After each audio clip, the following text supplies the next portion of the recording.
Hello, something a little bit different for this reaction. I've been looking at Asaf Avidan and I saw that he's done some little interviews, and this one particularly jumped out at me. He was saying like search for one soul, and it's really short and sweet, and I wanted to feel like, can I get to know this person? So that's what I'm doing. I'm going to have a listen to this. Oh, and I'm a bit of a wordy girl. I like words. So what is me? What is this thing that I feel I have and you feel you have, an observing external self? What I'm reading lately, I've been reading kind of the same material for the last 3 years, because when I become obsessed with something, I become obsessed with it. So if you listen to interviews from anagnorisis, you'll probably hear some of the same books. That's not because I'm slow. It's because I reread it. There's one thing that interests me, and then I talk about it in my show. It's the search for one's soul. But the word soul it's a lot. What does it mean? Is it my subconscious, which is me as an unbeliever in the divine? I believe there is an infinite in us. I believe there's a body, but that's not me. If you cut off my arm, me will still exist. There is my thoughts, but that's changing all the time. So that's not me. There is my feelings, but that's changing. I can be sad now. I can be happy in 2 minutes. So that's obviously not me either. So what is me? What is this thing that I feel I have and you feel you have, an observing external self? The idea of self. How does this form? The idea of a conscious self, which I think is maybe what I would call a soul. That interests me. It interests me biologically, evolutionary. How did we reach a point where we are maybe the only animals that have it to that degree? Even though I love animals and they all have conscious and intelligence, this identity of self and ability to suffer because of it, and imagination, is something that apparently we have at least higher degree than all animals. So how did it come biologically? Then it's interesting to me psychologically, to myself. Who am I because of this? What am I? Then it's interesting to me anthropologically, as a species of humans, as societies, how we interact with that self, how we are suppressing it and creating imaginary gods, fathers and mothers in the sky and in the earth, to see us, to hold us, to witness us, to care about us in an uncaring universe.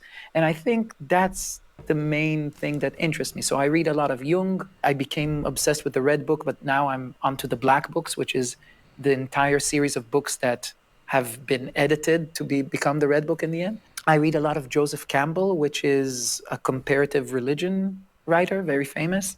So he takes religions or beliefs from anthropological, archaeological studies around the world and compares and finds coherent threads between them. What are the archetypes, just like Jung has in psychology? What are the archetypes of story, of narrative that keep on repeating? Maybe it tells us something about our human needs. And that's interesting to me. So that's what I'm obsessed with. I don't know how it comes to then be translated into what I write, because I also read a lot of poetry, because what I do is, at least I aim for poetry, even though I don't consider myself a poet. I'm a songwriter. But I read a lot of Hebrew poets, such as Yehuda Amichai or Natan Alterman. And then how do you take all that huge subject about what is me, which is what is everybody, and how do you create something concise? And how do you make it specific enough that it talks about the subject you want to talk about, but wide enough that it doesn't really talk about me? It talks about whoever needs it to talk about them when they read it or listen to it. And how do you make it metaphorical enough and beautiful enough? So that's what interests me lately. And that's what I'm reading. Does this make any sense? Or is it just in my head make sense? Okay.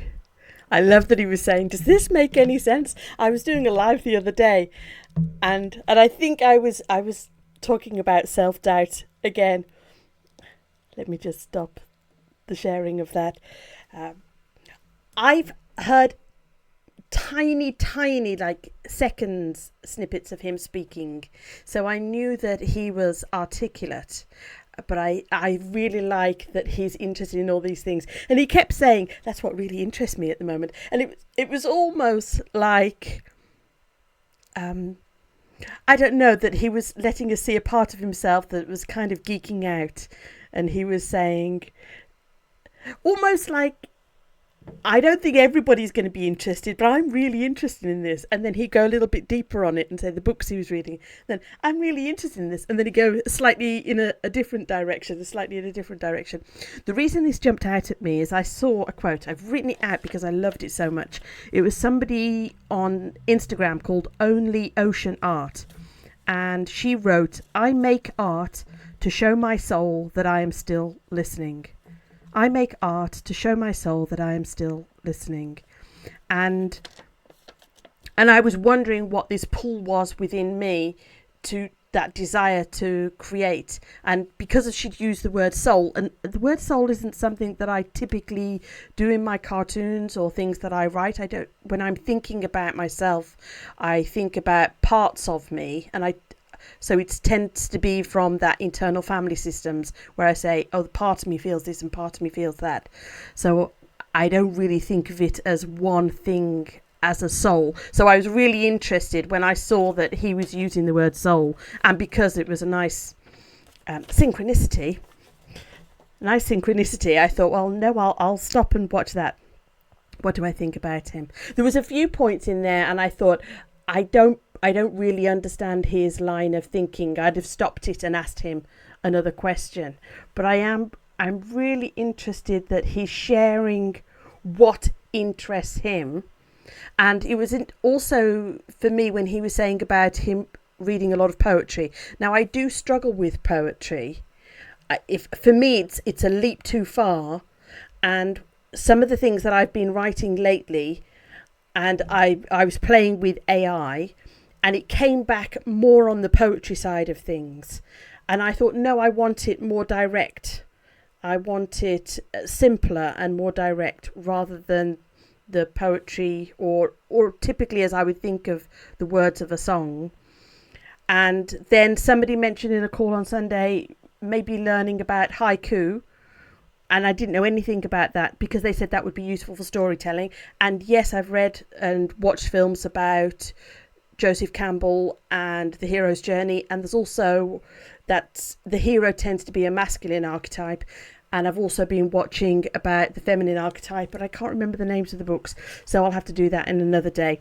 But there's lots of different books about the structure of story and about all these different archetypes. And I'm a bit of a geek, and I would happily have gone down the rabbit hole asking him questions about that. So I shall see whether I find out more. But it's nice to think, it's nice to see how some paths cross and we're interested in similar things. And it's nice to think that he does want to geek out and keep reading material and keep absorbing.